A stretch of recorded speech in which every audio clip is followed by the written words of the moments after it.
राधे राधे दोस्तों, आप सभी का स्वागत है आपके अपने चैनल संस्कृति की पहचान में। दोस्तों, आज की कहानी शुरू करते हैं। बहुत पुराने समय पहले किसी गांव में एक जाट जाटनी रहते थे। दोनों बहुत ही मेहनती थे। खेतों में पूरे दिन मेहनत करते। उनके खेतों में पैदावार भी खूब अच्छी होती थी, इसलिए रुपए पैसे की उनके पास कोई कमी ना थी। फिर भी दोनों बड़ा सादा जीवन जीते थे। ना कोई घमंड, ना किसी से कोई परपंच। बड़े आराम से उनकी जिंदगी गुजर रही थी। उसी गांव में एक लालची सेठ भी रहता था, जो बस यही सोचता रहता कि किस तरह धन इकट्ठा किया जाए, किस तरह अपने धन को बढ़ाया जाए। जरूरत पड़ने पर गांव के लोग सेठ से ब्याज पर पैसा लेते थे और सेठ उन पर मोटा ब्याज लगाता। कई बार तो खाली कागज पर उनके अंगूठे ले लेता और फिर उनकी जमीन भी हड़प लेता। एक बार जाट अपने घर के सामने बने चबूतरे पर बैठा हुआ था। उसकी पत्नी बराबर वाले घर में गीत गाने गई थी, क्योंकि उस घर में शादी थी। सो जाटनी को गीत गाने के लिए बुलाया था और अकेले जाट का घर में मन नहीं लग रहा था। सो उसका इंतजार करने के लिए वह घर के चबूतरे पर बैठ गया। उसी समय वह लालची सेठ उसके घर के सामने से गुजरा। किसी से लगान वसूल करना था, सो वह उस गांव में आया हुआ था। जब उसने जाट को बैठे देखा तो मन ही मन जल भुन गया। जलने का कारण यह था कि वह उस नगर के राजा के अलावा किसी और को अपने से ऊपर धनवान बनता हुआ नहीं देख सकता था, और जाट उससे कम पैसे वाला नहीं था। इसलिए वह सेठ जाट को जब भी देखता तो जल भुन जाता। उसने अपने मन में एक योजना बनाई और जाट के पास जा पहुंचा और बड़ी जोर जोर से कान दबाकर चीखना शुरू कर दिया, हाय रे मर गया, हाय रे मर गया। जाट उसके पास आया और पूछा, सेठ जी क्या हुआ, क्या आपको कोई तकलीफ है? तो सेठ ने कहा, भाई जरा देखना, मेरे कान में कोई कीड़ा घुस गया है और अंदर ही अंदर काट रहा है, जिससे मुझे असहनीय पीड़ा हो रही है। जाट ने जैसे ही सेठ के कान में देखा, सेठ ने उसका हाथ पकड़ लिया और जोर जोर से चीखना चिल्लाना शुरू कर दिया। सेठ का चीखना चिल्लाना सुनकर गांव के सभी लोग वहां पर इकट्ठा हो गए। जाट तो बेचारा हैरान था कि आखिर ऐसा क्या हुआ है। सेठ ने उन सब लोगों से कहा, भाइयों, इस जाट ने मेरा कान चुरा लिया है। सेठ की यह बात सुनकर गांव वाले बड़े हैरान हुए। भला कान की चोरी कैसे हो सकती है? उन्होंने सेठ को समझाया कि सेठ जी, आपका कान तो अपनी जगह पर ही है, चोरी कैसे हो गया? तो सेठ ने कहा, अरे मूर्खो, तुम्हें इतना भी नहीं पता? यह तो भगवान ने बस दिखावे के लिए इसकी संरक्षणा की है। बाकी सुनने वाला कान तो इस कान के भीतर होता है, वही इस जाट ने चुरा लिया। मेरे कान में एक कीड़ा घुस गया था, सो वही दिखाने के लिए मैंने इसको बुलाया, पर इसने तो मेरा कान ही चुरा लिया। यह सुनकर जाट भी परेशान हो गया। वह बोला, देखिए सेठ जी, मैंने आपका कान नहीं चुराया, आप मुझ पर गलत इल्जाम लगा रहे हैं। भला कोई कान कैसे चुरा सकता है? पर सेठ तो चिल्लाए जा रहा था। गांव वालों का आलम यह था कि वह क्या बोले क्या ना बोले। आखिरकार सभी गांव वाले जरूरत पड़ने पर सेठ के पास ही हाथ जोड़े खड़े रहते थे। अब उन्हें यह डर था कि अगर सेठ को कुछ भी समझाया तो दुगना ब्याज वसूल करेगा और जरूरत पड़ने पर शायद पैसा देने से भी इनकार कर दे। सभी गांव वालों को वही करना था जो सेठ बोले। अब सेठ दिन को रात कहे तो उन्हें रात ही बोलना था। सभी लोग जाट से कहने लगे कि भाई सेठ जी का कान उन्हें वापस कर दो, नहीं तो अच्छा नहीं होगा। ये हमारे अन्नदाता हैं, तुम्हारी कैसे हिम्मत हुई हमारे अन्नदाता का कान चुराने की? अपने पड़ोसियों की ऐसी मूर्खतापूर्ण बातें सुनकर जाट तो हैरान रह गया। उस समय उस तमाशबीनों की भीड़ में नगर का राजा भी खड़ा था। असल में राजा अपना भेष बदलकर अपने नगर वासियों के सुख दुख जानने के लिए अक्सर घूमा करता था, और आज जब वह घूमने के लिए निकला तो वहां पर उसने लोगों की भीड़ इकट्ठी देखी। तो क्या माजरा है, यह जानने के लिए वह भी उनके पास खड़ा हो गया। वह शुरू से आखिर तक उनकी बातें सुनता रहा, पर बोला कुछ नहीं। वह देखना चाहता था कि जाट इस मुसीबत से कैसे निकलता है। सेठ ने जब सभी गांव वालों को अपनी हाँ में हाँ मिलाते देखा तो उसने जाट से कहा, देखो चौधरी, या तो तुम मुझे मेरा कान वापस कर दो या फिर उसकी कीमत मुझे दे दो। अच्छा, तुम्हारे कान की कितनी कीमत है? जाट ने पूछा। तो सेठ बोला, मेरे एक कान की कीमत 200 सोने के सिक्के है। तुम मुझे सोने के सिक्के ला दो तो मैं तुम्हें बख्श दूंगा। उस भीड़ में सबसे उम्रदराज व्यक्ति गांव के सरपंच ही थे। सो सभी उन्हीं की तरफ देखने लगे कि शायद सरपंच जी ही इसका कोई सही निर्णय निकाल सके। पर सरपंच जी भी तो सेठ से डरते थे, सो वह भी डर के मारे जाट से ही बोल पड़े, भाई चौधरी, तुम सेठ जी का कान उन्हें वापस कर दो, नहीं तो परिणाम खुद ही भुगतना। जाट बेचारा हैरान और परेशान। उसने जब लोगों की भीड़ को भी सेठ की हाँ में हाँ मिलाते देखा तो उसने अपने मन में कुछ सोचा। सोचकर वह सरपंच से बोला, सरपंच जी, मैं अपनी गलती मानता हूँ। असल में यह हमारा पुश्तैनी धंधा है। हम लोगों के ऐसे ही कान काट लेते हैं और जब बहुत सारे कान इकट्ठे हो जाते हैं तो विदेश में जाकर अच्छी कीमत पर बेच देते हैं। हमारे देश के कान वहां पर बड़ी अच्छी कीमत में बिकते हैं। फिर गंभीर होते हुए बोला, मैं सेठ जी का कान वापस तो कर दूंगा, पर एक समस्या है। सभी लोग हैरानी से बोले, आखिर क्या समस्या है? तो जाट ने कहा, अभी अभी मैंने सेठ जी का कान चुरा कर अपने भाई को दे दिया। वह भाई कान लेकर भंडार गृह में रखकर आ गया है। अब समस्या यह है कि वहां पर ढेर सारे कान हैं। मैं सेठ जी का कान कैसे पहचान कर ला कर दूं? एक काम हो सकता है, अगर सेठ जी मुझे अपना दूसरा कान काट कर दे दें तो मैं इसके जोड़ी का कान ढूंढकर इन्हें वापस कर सकता हूँ। सभी गांव वाले अब जाट की हाँ में हाँ मिलाने लगे। हाँ सेठ जी, आप अपना दूसरा कान काट कर दे दो, जिससे यह चौधरी आपके जोड़ी का कान आपको ला कर दे दे। सेठ तो यह सुनकर हक्का बक्का रह गया और गिग्याते हुए बोला, नहीं नहीं, मैं अपना दूसरा कान काट कर नहीं दूंगा। मुझे कोई कान वान नहीं चाहिए, मैं एक कान से ही काम चला लूंगा। अब तो जाट पूरी हट करके बैठ गया। नहीं सेठ जी, मुझे पछतावा है कि मैंने आपका कान चुराया और आज के बाद मैं तौबा भी करता हूँ। मैं अब किसी के कान नहीं चुराऊंगा, इसलिए मुझे आपका कान लौटाना ही है। आप जल्दी से मुझे दूसरा कान दे दीजिए। अब तो सेठ के चेहरे पर हवाइयां उड़ने लगी। उसने कहा, भाइयों, मैं अपना कान इस जाट को नहीं दूंगा। क्या पता यह मेरा दूसरा कान भी ले जाए और पहला वाला कान भी ना लौटाए। इस तरह तो मैं दोनों कानों से वंचित रह जाऊंगा। नहीं नहीं, मैं अपना कान इसे नहीं दूंगा। अब तो जाट भी मसखरी करने लगा। उसने कहा, तो सेठ जी, एक काम हो सकता है। अगर आपको मुझ पर विश्वास नहीं तो आप मेरे साथ चलिए और अपना कान पहचान कर ले आइए। सेठ अब अपनी ही चाल में फंस चुका था। अब वो किसी तरह से जाट से अपना पीछा छुड़ाना चाहता था, पर अब जाट भी पूरे तैस में आ गया। उसने सेठ से कहा, सेठ, या तो अपने मुंह से सारी सच्चाई बता दे, नहीं तो तुझे राज दरबार में घसीट कर ले जाऊंगा।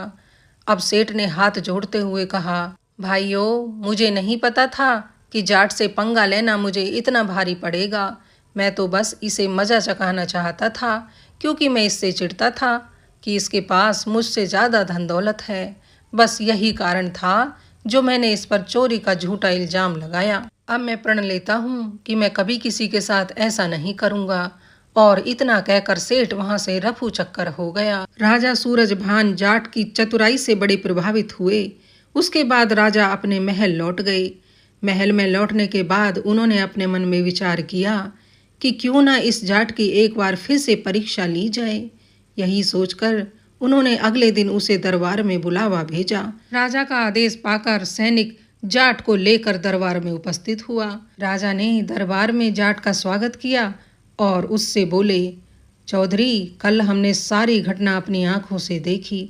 हम तुम्हारी चतुराई से बहुत प्रभावित हुए हैं। तो जाट यह सुनकर हाथ जोड़कर बोला, अन्नदाता, यह तो सब भगवान की कृपा है। तो राजा बोला, अच्छा, यह सब भगवान की कृपा है, तुम्हारी बुद्धि का इसमें कोई हाथ नहीं है? महाराज, मैंने ऐसा तो नहीं कहा। मैंने तो इतना कहा है कि संसार में जो भी होता है वह सब भगवान की मर्जी से होता है कि किसको बुद्धिमान बनाना है और किसको मूर्ख बनाना है। राजा ठाका लगाते हुए बोला, अच्छा, तो तुम यह कहना चाहते हो कि भगवान ने तुम्हें सबसे ज्यादा बुद्धिमान बनाया है? तो हम तुम्हारी बुद्धिमानी देखना चाहते हैं। तुम मेरे 3 प्रश्नों के उत्तर दो। मेरा पहला प्रश्न है कि भगवान कहाँ पर रहते हैं। दूसरा प्रश्न है कि भगवान का मुख किधर है। और तीसरा प्रश्न है कि भगवान क्या करते हैं। जब राजा की यह बात जाट ने सुनी तो मौन हो गया। उसको इस तरह मौन खड़े देखकर राजा बोला, क्यों चौधरी, नहीं है तुम्हारे पास इनके जवाब?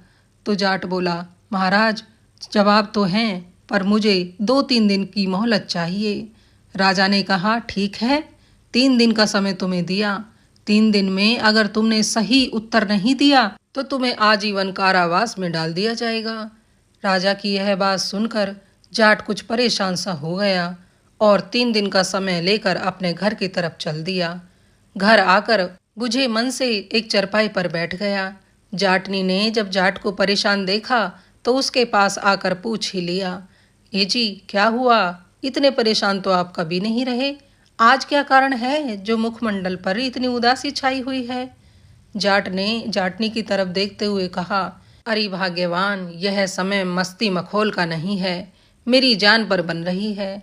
अब जाटनी गंभीर होकर पूछने लगी, आखिर मुझे बताओ तो सही, क्या बात है? तो जाट ने शुरू से आखिर तक सारी बात जाटनी को बता दी।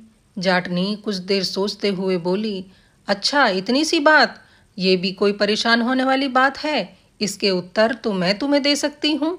तुम जल्दी से उठकर पहले मुंह हाथ धोकर खाना खा लो, फिर मैं तुम्हें इसके उत्तर बताती हूँ। जाट हैरानी से जाटनी की तरफ देख रहा था और मन में सोच रहा था कि इतने गूढ़ प्रश्नों के उत्तर यह सीधी सादी औरत भला कैसे दे सकती है। पर जाट के पास और कोई चारा नहीं था। उसने अनमने मन से भोजन किया और अपनी पत्नी से पूछा, अरे भाग्यवान, तुम तो बड़ी भोली भाली हो, इतने रहस्यमयी प्रश्न के उत्तर भला तुम कैसे दे सकती हो? यह सुन जाटनी हंस दी और बोली, आपको तो पता ही है ना कि मैं भगवत कथा और सत्संग कीर्तन में जाती हूँ। मेरी भगवान में बड़ी आस्था है। मैंने भगवत कथा में बड़े बड़े विद्वानों की बातें सुनी हैं। और इतना कहकर जाटनी ने जाट के कान में उन प्रश्नों के उत्तर बता दिए। जाट निश्चित होकर सो गया और 2 दिन बाद वह राज दरबार में फिर से उपस्थित हुआ। राजा ने जब जाट को देखा तो उत्सुकता पूर्वक पूछने लगे, तो चौधरी जी हमारे प्रश्नों के उत्तर दीजिए। अब जाट बोला, महाराज पहली बात तो ये कि प्रश्न हमेशा शिष्य पूछता है और उत्तर हमेशा गुरु देता है, तो इस नाते मैं आपका गुरु और आप मेरे शिष्य हुए। और गुरु का स्थान हमेशा ऊंचा होता है और शिष्य का नीचा। तो अब आप सोचिए कि आपको क्या करना है। राजा मन ही मन जाट की बुद्धिमत्ता से बड़े प्रश्न हुए। वो उतरे और जाट को अपने सिंहासन पर बिठा दिया और खुद उनके सामने नीचे बैठ गए। जाट ने सोचा कि अगर मैं राजा को सीधे सीधे इसका जवाब दूंगा तो राजा को जवाब शायद समझ ना आए, इसलिए राजा को प्रमाणित करके दिखाना पड़ेगा। यही सोचकर जाट ने राजा से कहा, महाराज आपका पहला प्रश्न था कि भगवान कहाँ रहते हैं। इस प्रश्न का उत्तर देने से पहले मैं चाहता हूँ कि राज दरबार में एक गाय मंगवाई जाए। राजा ने तुरंत आदेश दिया कि जल्दी से जल्दी एक गाय लेकर आओ। थोड़ी देर में ही एक सिपाही गाय को लेकर दरबार में उपस्थित हुआ। गाय को देखते ही जाट ने राजा से पूछा, महाराज गुस्ताखी माफ हो, पर मुझे आपसे एक प्रश्न पूछना है।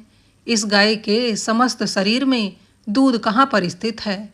तो राजा बोला, यह भी कोई पूछने वाली बात है, दूध इसके थन में है। जाट हंसते हुए बोला, नहीं महाराज, दूध इसके समस्त शरीर में व्याप्त है।